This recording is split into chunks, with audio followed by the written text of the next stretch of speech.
Hei, ini Adi. Ini adalah kisah tentang pasangan suami istri yang diundang ke program kesejahteraan psikologis eksklusif, tetapi terjerat dalam kultus penyembah setan. Setelah menonton, Anda dapat berlangganan saluran ini. Ini sangat membantu kami dalam mewujudkan konten-konten selanjutnya. Lin dan Elijah menerima undangan ke rumah Stauffen dan memutuskan pergi bersama.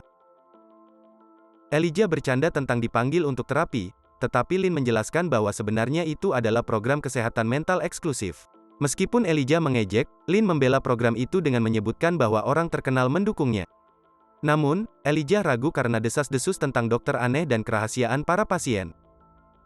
Selama perjalanan mereka, lagu Lin diputar di radio, dan Elijah menyatakan dukungannya terhadap karir Lin. Mereka menemui mobil terbengkalai di jalan, dan Elijah bersikeras untuk membantu, meskipun Lin menghentikannya. Ketika Elijah memeriksa mobil tersebut, tiba-tiba muncul seorang asing, mencuri liontin Elijah, dan menghilang. Akhirnya, mereka tiba di rumah Stauffen dan bertemu dengan Yo, seorang penulis dengan siapa Lin pernah bekerja sebelumnya. Yo menceritakan alasan kehadirannya di sana, yaitu karena menjalani perceraian keempatnya. Elijah memuji karya Yo namun malu-malu mengakui bahwa dia seorang montir, meskipun Lin menambahkan bahwa dia juga seorang musisi berbakat. Taraf, seorang aktris, datang dengan limosin dan terlihat kesal ketika melihat mantannya, Yo. Di dalam rumah, Elijah memperhatikan 3 lukisan yang diberi label kebanggaan hidup, nafsu daging, dan nafsu mata. Elijah menceritakan sebuah cerita dari buku Yo, dan mereka membahas gagasan untuk mengelabui setan. Tuan rumah mereka, Dr. Frost, tiba dan menyambut mereka, berbicara tentang menentang kitab suci untuk menemukan jati diri mereka yang sebenarnya. Frost kemudian mengarahkan mereka ke kamar masing-masing, tetapi Elijah ingin tinggal bersama Lin, yang ditolak oleh Frost yang menekankan pentingnya kesunyian untuk pemrosesan diri. Ketika Frost membawa Lin dan Yo ke kamar mereka, Taraf bertanya-tanya tentang kehadiran Lin dan Elijah. Elijah mengakui bahwa mereka berencana untuk menikah, tetapi Lin ragu. Taraf berpikir Yo mungkin akan mencoba mendekati Lin selama akhir pekan.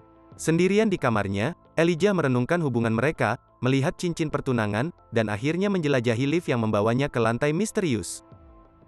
Dia mendengar suara-suara, mengikuti mereka, dan mengalami pergeseran aneh antara rumah dan hutan. Selama perjalanannya, Elijah menyaksikan Frost berurusan dengan seseorang yang belum memenuhi janjinya, dan dalam amarahnya, Frost melemparkan gelas yang membuat pipi Elijah terluka. Elijah kembali ke kamarnya, tetapi Frost menemukannya dan membuat ancaman. Elijah terbangun dengan Lin di sampingnya, dan dia memberitahunya bahwa Frost sedang mengumpulkan semua orang di bawah. Di api unggun, Frost mendorong para tamu untuk mengakui dosa-dosa mereka satu sama lain. Yo mengakui mencintai kekayaan, dan Taraf mengakui ketergantungannya. Ketika ditanya tentang dosanya, Lin tidak dapat memikirkan apa-apa, tetapi Elijah membantah kesombongannya, yang ditentang oleh Lin dengan menyatakan bahwa dia melihat dirinya sebagai seorang pahlawan. Untuk melangkah maju, Dr. Frost meminta Lin untuk berbagi musiknya, dan ketika Yo menyebutkan bahwa Elijah juga seorang musisi, mereka mendorongnya untuk bermain juga. Awalnya enggan, Elijah mengakui bahwa mungkin dia telah diajari untuk tidak berbangga diri. Akhirnya, dia setuju untuk menyanyikan duet dengan Lin, mengesankan semua orang, termasuk orang asing dari jalan yang pernah menodongnya dengan senjata tetapi pergi tanpa disadari. Setelah pertunjukan, kelompok itu memuji suara nyanyian Elijah, dan dia mengklaim bahwa lagunya lebih baik dari milik Lin, memicu perdebatan tentang musik dan hubungan mereka. Terluka oleh komentar Elijah, Lin pergi, dan Frost menasihati Elijah untuk memberinya sedikit ruang. Ketika berada di balkon bersama Yo, Elijah membuka diri tentang keinginannya menjadi musisi, dan Yo menawarkan untuk membeli bengkel otomotif miliknya untuk mendukung karirnya. Namun, Elijah menolak tawaran tersebut, dan setelah Yo pergi, dia tiba-tiba pingsan. Dalam keadaan seperti mimpi, Elijah bergantian antara mengubur mayat dan diikat. Dia melihat wajah Lin pada mayat yang dia kubur. Ketika dia terbangun, dia mencari Lin dan menemukan Taraf, yang memberitahunya bahwa Lin dan Yo pergi membeli minuman keras. Taraf menyarankan bahwa Lin mungkin berselingkuh, tetapi Elijah menolaknya. Kemudian dia melihat orang asing di hutan dan mengejarnya, menemui area seperti kuburan yang dia lihat dalam mimpinya. Kembali di rumah, Lin dan Yo pulang, dan Elijah meminta maaf atas perilakunya. Yo mengungkapkan bahwa dia telah membicarakan kesepakatan dengan Lin, dan dia setuju. Mencurigakan, Elijah awalnya menolak tawaran itu, tetapi berubah pikiran setelah berbicara dengan Dr. Frost. Dia memutuskan untuk menerima kesepakatan tersebut, tanpa menyadari bahwa lukisan-lukisan di rumah telah berubah, melambangkan dosa-dosa yang ia jatuhkan. Di kamarnya, Elijah secara keliru masuk ke tempat tidur dengan Taraf, mengira itu Lin. Taraf meyakinkannya bahwa Yo tidur dengan Lin dan menawarkan untuk menunjukkan bukti pada ponselnya. Taraf mulai menggoda dia, tetapi dia menolak. Meskipun awalnya menolak, Elijah akhirnya tidur dengan Taraf. Lukisan terakhir, nafsu daging, berubah, menandakan 3 dosa yang telah menjebaknya. Elijah mengalami visi yang menghantui tentang dirinya terlibat dalam kegiatan jahat, termasuk mengubur Lin, diikat, dan memegang senjata. Ketika dia terbangun, Taraf hilang, dan dia menemukan ponselnya, menemukan video-video kunjungannya yang berulang di rumah Stauffen. Dengan terkejut, dia menemukan video-video Lin dengan seorang pria lain, menyerupai orang asing dari hutan. Taraf menyerangnya dengan kapak, dan Elijah berhasil melarikan diri, tetapi dia dan Yo mengejarnya, mengklaim bahwa Frost tidak akan membiarkannya pergi. Saat mencoba melarikan diri, Elijah berakhir di lorong yang sama seperti dalam mimpinya. Frost mengejeknya karena begitu cepatnya dia tunduk pada ketiga dosa itu dan bersikeras bahwa tuan mereka membutuhkannya. Akhirnya, Elijah menemukan Lin di kantor Frost, di mana dia mengakui bahwa keluarganya, bersama dengan keluarga Yo, membuat perjanjian dengan setan, yang memerlukan korban seorang yang berhati suci setiap tahun. Elijah adalah korban ke-17. Lin mengungkapkan konflik batinnya, karena dia ingin mengakhiri perjanjian itu tetapi takut akan konsekuensinya. Yo dan Taraf tiba dan memukul Elijah sampai pingsan.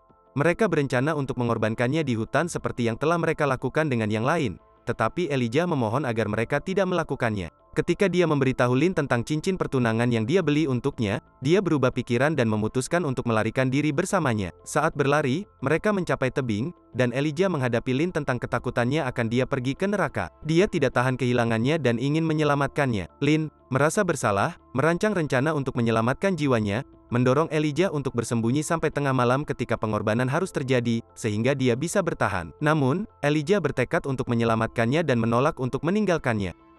Dengan tekad ini, Lin mencetuskan alternatif untuk menyelamatkan jiwanya.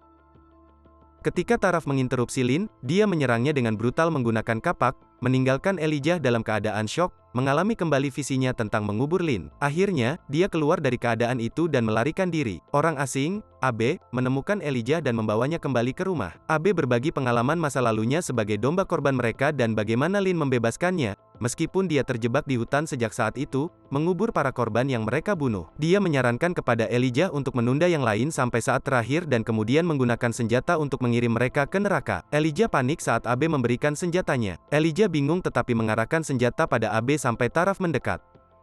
Dia berhasil melarikan diri dengan mobil Yo dan berkendara tanpa tujuan sampai berhenti, berpikir dia jauh dari rumah Stauffen. Namun, dengan teror, dia menemukan bahwa dia kembali ke tempat yang sama setiap kali dia pergi. Suara Frost menghantuinya, mengklaim dia tidak bisa pergi. Visi dari Lin membebaskan Abe membanjiri pikirannya, dan dia menyadari bahwa Lin memohon kepada Frost untuk menghentikan korban-korban itu. Frost mengungkapkan bahwa mereka harus mengorbankan keturunan Wagner Molton, yang menipu setan, dan Elijah mengetahui bahwa dia adalah keturunan Wagner. Di kantor Frost, Elijah menemukan silsilah keluarga dan mempelajari sejarah Wagner Molton. Lin, berlumuran darah, menjelaskan bahwa mereka hanya diizinkan mati jika mereka tidak memperbaharui kontrak, dan Frost mengungkapkan bahwa dia harus membayar harga atas tipu daya Wagner. Setan telah mencari jiwa dari keturunan Wagner sejak saat itu. Lin mengaku bahwa dia tidak berencana untuk jatuh cinta dengan Elijah dan meminta maaf atas manipulasinya. Dia percaya dia pantas berada di neraka dan mendesak Elijah untuk melarikan diri selagi dia masih bisa. Namun, Yo dan Taraf muncul, marah karena telah ditipu oleh Lin dan Frost. Mereka menyadari bahwa jika Elijah menyerahkan jiwanya untuk mereka, mereka akan kehilangan korban mereka dan dikirim ke neraka. Kelompok itu bertengkar, tetapi Elijah mengancam akan menembak dirinya sendiri, yang akan menyebabkan tidak ada korban bagi siapapun, menyebabkan mereka semua mati bersama. Ketakutan, yang lainnya pun menyerah, dan Elijah diizinkan pergi. Namun, saat dia pergi dengan mobil, dia melihat bahwa Abe masih ditawan, yang membuatnya gelisah. Meskipun begitu, dia tetap melanjutkan perjalanan. Suara Frost terdengar di radio, memberi Elijah pilihan dia bisa menyelamatkan jiwa Lin atau membiarkan Abe mengambil tempatnya. Menghentikan mobil, Elijah menemukan amplop di lantai, berisi informasi penting yang membantu dia membuat keputusan. Sementara yang lainnya sedang bersiap untuk mengorbankan Abe, Elijah kembali dan, bersama Lin, menahan Taraf dan Yo dengan senjata. Meskipun mereka tidak dapat dibunuh, ditembak akan membuat mereka tidak sadarkan diri dan mengganggu korban. Mengikuti perintah Elijah, mereka melepaskan Abe dari ikatannya. Dengan Abe yang bebas, Elijah mengumumkan bahwa dia akan menandatangani kontrak untuk menyelamatkan jiwa Lin. Setelah mendengar tawaran Frost, Elijah ragu tetapi akhirnya menerima kontrak tersebut. Namun, sebelum menandatanganinya, dia berpaling pada Lin dan bertanya apakah dia akan menikah dengannya setelah semua penderitaan ini berakhir. Lin dengan senang hati setuju, dan Elijah dengan humor mengatakan bahwa terapi pasangan mereka tampaknya berhasil. Dengan waktu berjalan mundur menuju tengah malam, Elijah bersiap-siap untuk meneteskan darahnya di atas kontrak dengan pisau pengorbanan. Lin menyatakan cintanya padanya, tetapi Elijah sudah tahu garis mereka dengan hati. Ini menunjukkan bahwa segala sesuatu yang telah terjadi adalah bagian dari skrip atau rencana. Dalam peristiwa yang mengejutkan, Elijah mengarahkan senjatanya pada yang lain dan menuduh mereka mengeksploitasi kompleks pahlawannya. Dia menyadari bahwa mereka tahu dia tidak akan dengan sukarela mengorbankan dirinya, jadi mereka merancang rencana yang menipu untuk memanipulasi dia agar menyelamatkan mereka semua, termasuk Lin dan Frost. Elijah menemukan bukti dari penipuan mereka dalam kertas-kertas yang ditemukan di mobil Yo, yang pada dasarnya berfungsi sebagai skrip mereka untuk meyakinkannya untuk menjual jiwanya. Saat waktu berjalan mundur, Elijah mengajukan pertanyaan kepada Lin tentang cintanya padanya, tetapi dia masih merasa ragu. Dalam momen panik, Elijah berlari, dan Lin mencoba menembaknya. Sayangnya, Taraf, Yo, dan Lin roboh karena mereka melewatkan kesempatan mereka untuk mengorbankan. Frost, bagaimanapun, selamat dan mengancam akan mengejar keturunan Elijah untuk menarik salah satunya ke neraka. Tetapi tiba-tiba, Frost muntah darah, dan setan membawanya ke neraka, karena itu adalah kesempatan terakhirnya. Di pagi hari, Elijah mengubur mayat-mayat, meninggalkan cincin pertunangan untuk Lin. Kemudian, ketika sopir Taraf tiba di rumah Stauffen, dia menemukan Elijah, yang berbohong bahwa aktris tersebut sudah pergi. Elijah meminta jalan, dan mereka pergi bersama. Dia menyebutkan bahwa dia telah menulis album baru dan akhirnya merasa percaya diri dengan keterampilan musiknya. Tanpa diketahui Elijah, Lin berhasil menembak Abe tepat waktu, memenuhi pengorbanannya. Sekarang, dia menggantikan Frost dan menyambut kelompok baru ke dalam tempat persembunyian di rumah Stauffen. Setelah menonton, Anda dapat berlangganan saluran ini. Ini sangat membantu kami dalam mewujudkan konten-konten selanjutnya.